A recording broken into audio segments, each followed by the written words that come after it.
Welcome to Where Passion Meets Purpose. I'm your host, Jen Mentesana. On this show, we help busy moms and entrepreneurs find more passion and purpose in their daily lives through inspiring stories and interviews. Welcome back, everyone, to Where Passion Meets Purpose. I'm your host, Jen Mentesana. I am so grateful y'all are here today. And that's a little y'all coming from my Southern friends. I just popped in there. Um, so grateful you're all here today. I am just feeling something on my heart that I wanted to share with you. I've been writing a lot in my book, my upcoming book that hopefully will be out this fall. And I've been telling a lot of stories about my beautiful grandma Audrey, who passed away in 2017. And I was thinking about her impact on my life and how there are just some people that come into your life and obviously grandparents are such amazing role models and people that just genuinely love us and support us no matter what, and we feel loved by them, and so they're obviously important people to us in our lives. If you've been fortunate enough to have a grandparent that you were close to, it is one of the most amazing relationships. And specifically, my grandma Audrey, I just feel compelled to share a little bit about her story because, in fact, when I was living with her, and I'll get into that for a time, I told her that I would love to share her story and write a book about her. And while I haven't done that yet, it is still on my heart to do that because her story of perseverance and the journey that she went through just to live a normal life in America is so incredible. And I'm sure so many of your grandparents are like that as well. And so I just wanted to honor her and tell this story. And I know one day I'm going to write her story in a book. But I thought I'd talk a little bit about the influence that my grandmother has had on me in my life. And hopefully you resonate with some of this. And hopefully it makes you think about the people in your life that have made a huge impact on you and how you've become better because of them. And that is certainly the case for my grandma Audrey. So I'm going to take you back a little bit to her story, which started in New Zealand when she was born in 1925. So she was born to some, you know, New Zealand immigrants who had come from probably England at some point. Their background was from England. And her father, I think he was some sort of mill worker. He was an alcoholic. He was never really around and not certainly not present in her life. And her mother, in those days, they weren't really allowed to have children if you didn't have a father in the life. So the mother left home to work, and my grandmother and her two sisters were raised by her grandmother. And they were in a tiny, tiny, I think she said like 1,100 square foot house with her two twin sisters, herself, and then I think five uncles lived with them and her grandparents. And her grandmother was the biggest influence in her life and certainly was the most stable person in her life since her mom was rarely around. She used to tell me stories about how she would walk down the street in the town of Auckland, New Zealand, when she was a little girl, holding her grandmother's hand and seeing her mother on the other side of the street, and she wouldn't even be able to wave and say hello to her. That's how just estranged she was from her mom and certainly her father. I don't think she even knew her father growing up at all. And so that was her life for most of her childhood. And her grandfather was a tailor in town, and he would fix, suits for people, men's suits for people, hem. And she would go into his shop sometimes and help him when she was a young girl. And she was really this person who was kind of living this life of sadness, but she found imagination and joy in whatever she could. And so she loved to go and work in the shop with her grandfather and help him and, fetch the suits for people when they were ready to be picked up and help them, like pin suits or whatever in the shop. And then, she would walk home from his shop and, walk along and skip rocks. And she just lived this very simple life growing up in a very poor household. And she was raised in one room with all of her uncles who were teenagers. And, being a young girl, that wasn't really a healthy environment for her to be raised. And then her twin sisters were older than her, and she had, they had each other. And she was really kind of this lost little girl, but she would go out into the neighbors and dance and perform and put on plays and things for them to keep her happiness alive, to keep her imagination alive. And I think that's where I got my joy of dance and performing is from my grandmother. And I talk a lot about that in my book. And so she kind of grew up with that life. I think one time she saw her father at a soccer game or somewhere, that she was out with her grandmother, and her grandmother pointed him out to her, and that was really the only time that she ever saw her father in real life. And so that was how it went for her. And her mom worked in hotels her entire childhood, and she really never got to see her much at all. Every once in a while, I guess she would come in and stop in to see her sisters and her and my grandma, but it wasn't very often. And so she really was raised by her grandmother. And then one day when she was about, I think, 18 years old, she was helping her grandfather in his shop. And it was at the beginning of World War II. So this is probably like maybe 1942, right after the bombing of Pearl Harbor. And my grandfather walked in and was he was on R&R in New Zealand, and he was getting his suit mended by my grandmother's grandfather. And took one look at her, and their eyes met, and she decided this was the man she was going to be with. And so they started a courtship while he was on R&R in New Zealand. And then he got called back to Guadalcanal, and he had to leave when after about 6 months. And she found out she was pregnant, and so, he came back quickly to marry her, and then he left, and she was pregnant on her own, in New Zealand, trying to, work in a grandfather's shop. And my grandmother got her a job working in an orphanage she slept under stairs and swept in this orphanage to hide her pregnancy because she didn't have her husband around. And it was kind of taboo at that time to be, a pregnant woman with no husband to be, seen. And so she worked in this orphanage for, I don't know, another 6 months while her baby inside of her was growing, and then gave birth and had my mom. And about 6 months later, she was invited on a warship to come to America. And my grandfather was still stationed in Guadalcanal, and he couldn't leave, but she got on a warship with her 6-month-old baby and traveled for 6 weeks to the United States on a warship. And she told me stories about how the sailors on the ship had made her, like, she had nothing. She had my mom swaddled up, and she had a few cloth diapers, and she had one suit.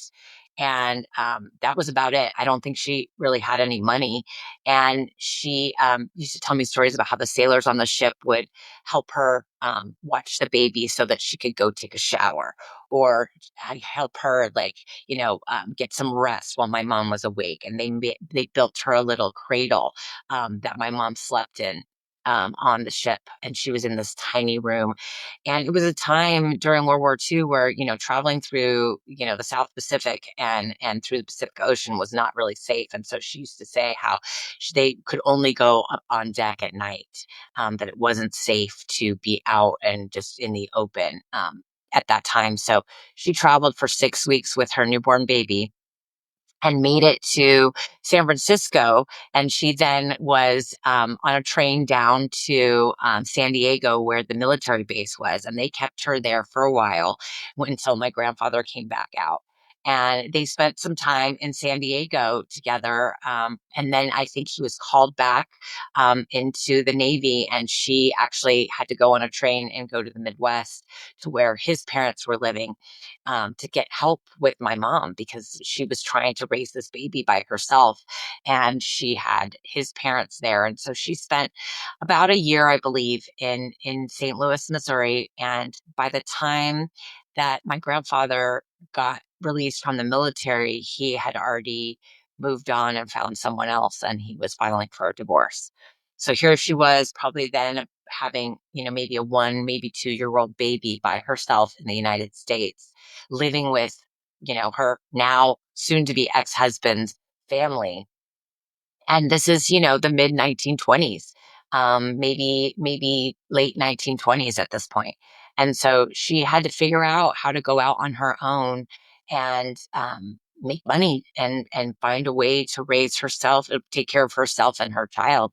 And so she had to leave my mom behind and decided to go out on her own and find a job, and she decided to go to Los Angeles.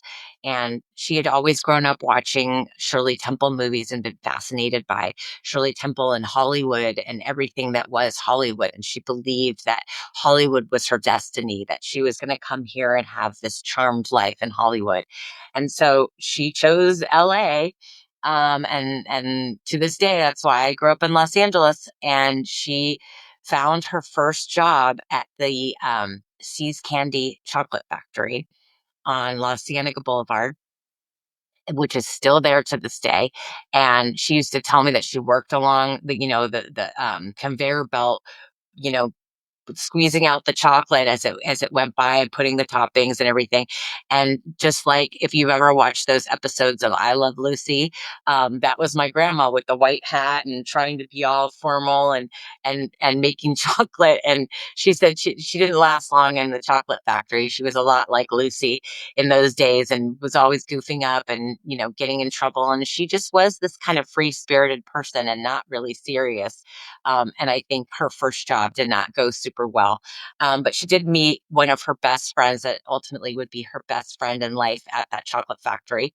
And so she kind of settled into life in Los Angeles and tried to find another job and just kept working and working and would fly back to St. Louis when she could to see her daughter. But my mom was really raised a lot of the time by her grandparents as she was when she was a girl, but she was determined to find a way to take care of her daughter. And so she finally met my grandpa Waltz, who was a steady man. He'd been in the service, but he was a steady man. He'd never been married before. He was a little bit older than her. And she met him and they settled down in Culver City, California. And she loved it because it was really close to the MGM studios. And she would like walk around and on her way home from work and watch and try to catch, what are the actors or actresses filming. But she just always loved um, Hollywood and the movies, and she was fascinated with that life. And while she didn't, ever go into entertainment herself, I think just being around it was inspiring to her. So finally, she got to a place where she was able to have my mom come and live full time, but still my mom went back to St. Louis and she went every summer and lived with her grandparents and were really partially raised by her grandparents as well. But my grandma Audrey always had this perseverant attitude, like I am going to succeed in this life no matter what. And with no education, no skills to speak of. I mean, she worked in my grandfather's tailor shop and helping out, but she really didn't have any means of providing for herself, but she figured it out. And it was not until after I was born and she had a full-time career working at Hertz Rent-A-Car in the Lost and Found. She used to get all of these items from Lost and Found, and if no one had picked them up after a few months, she'd call me and say, "Hey, do you need a new computer or do you need?" I mean, she would come home with the craziest things to give all of us, me and my brothers, after we were born, which was kind of entertaining.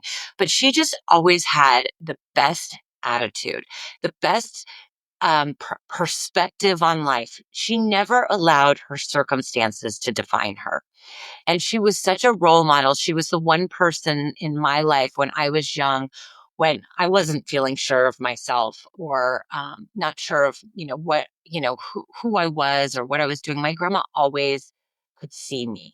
She always saw me for me. And I always believed that she saw me through God's eyes. She had this special gift of just really being able to see a person for who they were on the inside and not look at them on the outside. She never judged people. I remember one time when I was visiting her at work at Hertz Rent a Car in her office, and there was a young gentleman who was black, and he wanted to take me for a ride on the bus in the um, in the parking lot uh, of the rent a car place. And I was a little timid, and I wasn't sure. And I remember her looking me right in the eye and saying, you're not uncomfortable because he's black, right?" And I said, "No, grandma, not at all." And I really didn't, it wasn't an issue about being uncomfortable. It's just I didn't know who he was. But she was always very um, focused on making sure that we understood the world, that we understood that all people are of value, no matter where they come from, no matter how much money they have. I grew up in an affluent community, and I was not exposed to a lot of, hardship in my community, in my neighborhood, by anyone. And so my grandmother really made sure that we were exposed. She used to take us on Sunday afternoons when my mom needed a break, and we had our youngest brother. He was a baby, and my grandma would take my brother and I, my older brother and I, to Venice Beach to feed the homeless. And we would go down there with her. I mean, I'm talking 7, 8, 9 years old. She would take us with her to feed them, to clothe them, to help them get off their feet. She never gave them money because she knew they'd go spend it on alcohol, but she'd bring food, and she would bring clothing for them. And she always wanted to show them that there was a better life. And she wanted to expose us to what life could look like if we made the wrong choices. And she really was that light in my life that was like, this is the real world. This is how people live, and you have choices in life, and you can look at your life.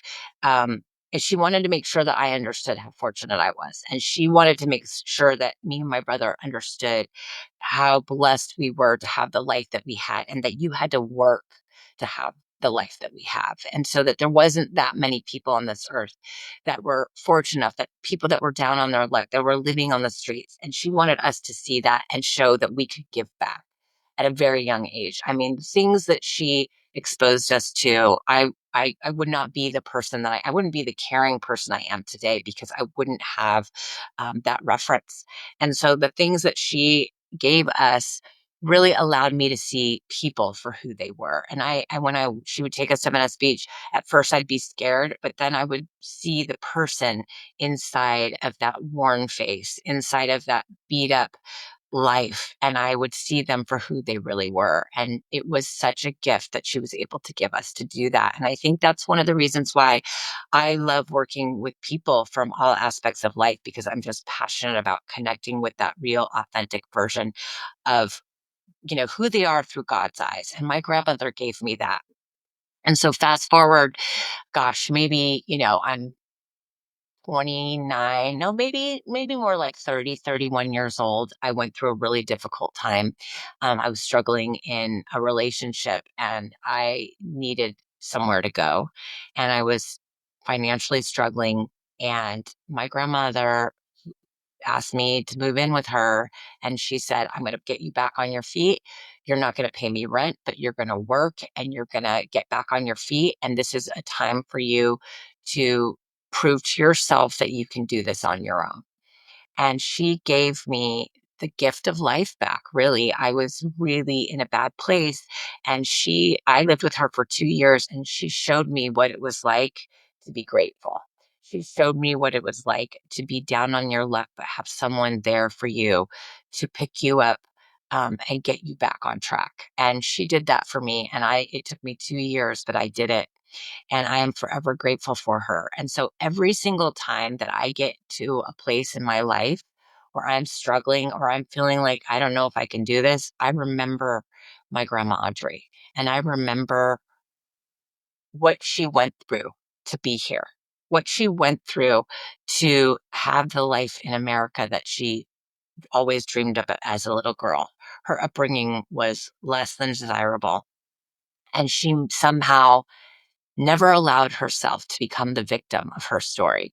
She became the victor of her story, and she raised my mother to get great grades and go to UCLA and graduate and marry an attorney and have an amazing life that then she could turn around and give me. And it's a gift. It's a gift what these people sacrifice.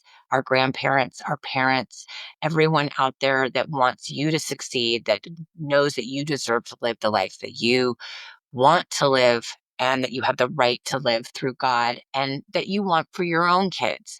And so just looking back on all of these influences and all the things that people have done over centuries to provide the life and the quality that we have today.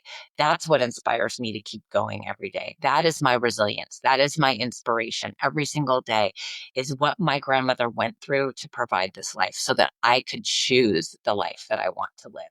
And I hope this message is resonating with you. If you're going through something right now where you feel like, I just don't know if I can do it. I just don't know if I have it in me. I'm tired.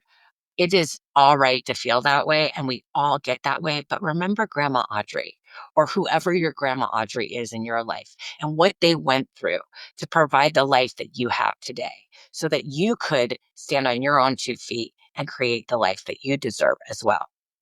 I just realized as I was kind of thinking about it before I hit record today, my grandmother is going to be 100 years old in heaven. 100 years of creating an incredible life that is so exemplary of where I would like to be when I pass on. What she gave to me was the greatest gift that anyone could ever give me. She gave up her home for me. She helped me financially, but more importantly, she taught me how to be a human being that sees people for who they really are through the eyes of God. And I want you to be able to do that as well. So find that person in your life. If you don't have them anymore, if they've got passed on, they're always still with you. And find those people in your life today that inspire you to be the best version of yourself, because that's truly what life is all about. All right. Thank you so much for the patience, for listening to my story. Hopefully it inspired you. Hopefully it inspires you to be that for someone else in your life, your children, your grandchildren, someone that's down on their luck. Let's be good to each other and really see each other for who we are. All right. Thanks for listening. We'll see you soon. Thank you again for listening to Where Passion Meets Purpose. If you're enjoying this show, please subscribe and download it so you don't miss an episode every single week. And if you think you have a friend who might benefit from listening, please share it with them as well. If you'd like to contact me, you can always reach me through email on my website at jenmentesana.com and my social media, Jen_Mentesana. And you can DM me there and I'll always respond and we can connect about topics on the show or anything else you'd like to discuss. Thanks again for tuning in.